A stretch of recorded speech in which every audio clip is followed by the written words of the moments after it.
সূরা আশ-শূরা, রহমান রহিম আল্লাহ তাআলার নামে। হামিম আইন সিন কাফ। হে নবী, এভাবেই আল্লাহ তাআলা তোমার উপর এই সূরাগুলো নাজিল করছেন। তোমার পূর্ববর্তী নবীদের কাছেও তিনি তা নাজিল করেছেন। আল্লাহ তাআলা পরাক্রমশালী, প্রজ্ঞাময়। আসমান সমূহে যা কিছু আছে জমিনে, সবকিছুই তার মালিকানাধীন। তিনি সমুন্নত, তিনি মহান।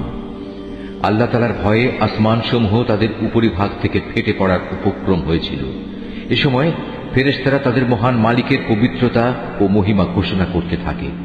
তারা দুনিয়াবাসীদের জন্যও তখন আল্লাহ তাআলার কাছে ক্ষমা প্রার্থনা করতে শুরু করে। তোমরা জেনে রেখো, আল্লাহ তাআলা হচ্ছেন ক্ষমাশীল, পরম দয়ালু।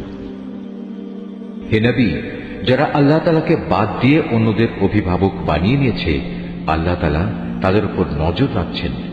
তুমি তো এদের উপর তত্ত্বাবধায়ক নও। এভাবেই হে নবী, এই আরবি কোরআন আমি তোমার উপর নাজিল করেছি, যাতে করে তুমি এর দ্বারা মক্কাবাসীদের ও তার আশেপাশে যারা বসবাস করে তাদের জাহান্নামের আযাব সম্পর্কে সতর্ক করে দিতে পারো।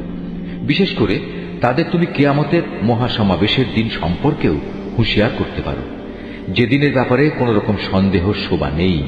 আর আল্লাহ তাআলার বিচারে সেদিন একদল লোক জান্নাতে আর একদল লোক জাহান্নামে প্রবেশ করবে।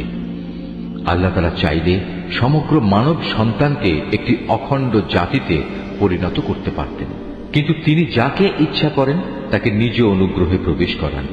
আর জালেমদের ব্যাপারে আল্লাহ তাআলার সিদ্ধান্ত হচ্ছে, তাদের কোথাও কোনো অভিভাবক থাকবে না কোনো সাহায্যকারীও।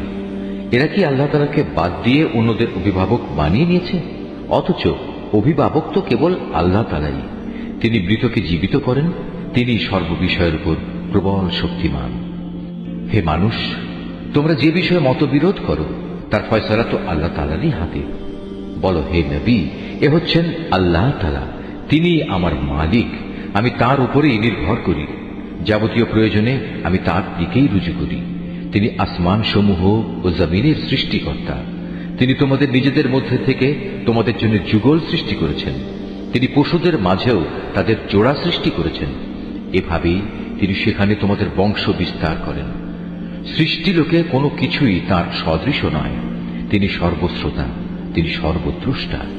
আসমান সমূহ ও জমিনের সমস্ত চাবিকাঠি তাঁরই হাতে।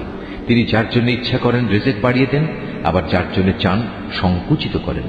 নিশ্চয়ই তিনি প্রত্যেকটি বিষয় সম্পর্কে সম্যক অবগত রয়েছেন। হে মানুষ, আল্লাহ তাআলা তোমাদের জন্য সেই দিনই নির্ধারিত করেছেন যার আদেশ তিনি দিয়েছিলেন নূহকে, এবং যা আমি তোমার কাছে ওহী করে পাঠিয়েছি, উপরন্তু যার আদেশ আমি ইব্রাহিম, মূসা ও ঈসাকে দিয়েছিলাম। এদের সবাইকে আমি বলেছিলাম, তোমরা এই জীবন বিধান সমাজে প্রতিষ্ঠিত করো এবং কখনো এতে অনৈক্য সৃষ্টি করো না। আর তুমি যে দিনের দিকে আহ্বান করছো, এটা মুশরিকদের কাছে একান্ত দুর্বিষহ মনে হয়। মূলত আল্লাহ তাআলা যাকে চান তাকে বাছাই করে নিজের দিকে নিয়ে আসেন, এবং যে ব্যক্তি তার অভিমুখী হয় তিনি তাকে দিনের পথে পরিচালিত করেন। হে নবী, ওদের কাছে সঠিক জ্ঞান আসার পরেও ওরা কেবলমাত্র নিজেদের পারস্পরিক বিদ্বেষের কারণেই নিজেদের মধ্যে মতবিরোধ ঘটায়। যদি এদের একটি সুনির্দিষ্ট কাল পর্যন্ত অব্যাহতি দিয়ে রাখার তোমার মালিকের ঘোষণা না থাকত, তাহলে কবেই আযাবের মাধ্যমে ওদের মধ্যে একটা ফয়সালা হয়ে যেত। আসলে যাদের আগের লোকদের পরে কিতাবের উত্তরাধিকারী বানানো হয়েছে, তারা কোরআনের ব্যাপারে এক বিভ্রান্তিকর সন্দেহে নিমজ্জিত হয়ে আছে। অতএব হে নবী, তুমি মানুষদের এ দিনের দিকে ডাকতে থাকো। তোমাকে যেভাবে আদেশ দেওয়া হয়েছে সেভাবেই তুমি প্রতিষ্ঠিত থেকো। ওদের খেয়াল খুশির অনুসরণ করো না। তুমি বলে দাও, আল্লাহ তাআলা যে গ্রন্থই অবতীর্ণ করেন না কেন, আমি তার উপরেই ঈমান আনি। আমাকে আদেশ দেওয়া হয়েছে যেন আমি তোমাদের মধ্যে ন্যায় বিচার করি। আল্লাহ তাআলা আমাদের মালিক এবং তোমাদেরও মালিক। আমাদের কাজ আমাদের জন্য এবং তোমাদের কাজ তোমাদের জন্য। আমাদের ও তোমাদের মাঝে কোনো ঝগড়াঝাটি নেই। আল্লাহ তাআলা আমাদের সকলকে এক জায়গায় জড়ো করবেন, আর সবাইকে তার দিকেই ফিরে যেতে হবে। যারা আল্লাহ তাআলার দ্বীন সম্পর্কে বিতর্ক করে, বিশেষত আল্লাহ তাআলা কর্তৃক তা দ্বীন গৃহীত হওয়ার পর এদের বিতর্ক তাদের মালিকের কাছে সম্পূর্ণ অসার। তাদের উপর তাঁর গজব, তাদের জন্য রয়েছে তার কঠিন শাস্তি। তিনি আল্লাহ তাআলা, যিনি সত্য দ্বীন সহ এ কিতাব ও ইনসাফের মানদণ্ড নাজিল করেছেন। হে নবী, তুমি কি জানো সম্ভবত কিয়ামত একান্ত কাছে এসে গেছে? যারা সে কিয়ামতের বিষয়ে বিশ্বাস করে না তারা কামনা করে তা ত্বরান্বিত হোক। অপরদিকে যারা তা বিশ্বাস করে তারা তার থেকে ভয় করে, কেননা তারা জানে সেই দিনটি একান্ত সত্য। জেনে রেখো, যারাই কিয়ামত সম্পর্কে বাক বিতণ্ডা করে তারা মারাত্মক গুমরাহিতে রয়েছে। আল্লাহ তাআলা তার বান্দাদের সূক্ষ্মাতি সূক্ষ্ম বিষয় সম্পর্কেও অবহিত আছেন। তিনি যাকে রিজিক দিতে চান দেন, তিনি প্রবল পরাক্রমশালী। যে ব্যক্তি পরকালের কল্যাণের ফসল কামনা করে আমি তার জন্য তা বাড়িয়ে দিই, আর যে ব্যক্তি শুধু দুনিয়ার জীবনের ফসল কামনা করে আমি তাকে অবশ্য দুনিয়ায় তার কিছু অংশ দান করি, কিন্তু পরকালে তার জন্য সে ফসলের কোনো অংশই বাকি থাকে না। এদের কি এমন কোনো শরীক আছে যারা এদের জন্য এমন কোন জীবন বিধান প্রণয়ন করে নিয়েছে যার অনুমতি আল্লাহ তাআলা দান করেননি? যদি আযাবের মাধ্যমে সিদ্ধান্ত নেওয়া হতো তাহলে কবেই তাদের মধ্যে একটা ফয়সালা হয়ে যেত। অবশ্যই জালেমদের জন্য কঠিন শাস্তি রয়েছে। হে নবী, সেদিন তুমি এ জালেমদের দেখতে পাবে তারা নিজেদের কর্মকাণ্ডের শাস্তি থেকে ভীত সন্ত্রস্ত, কেননা তা তাদের উপর পতিত হবেই।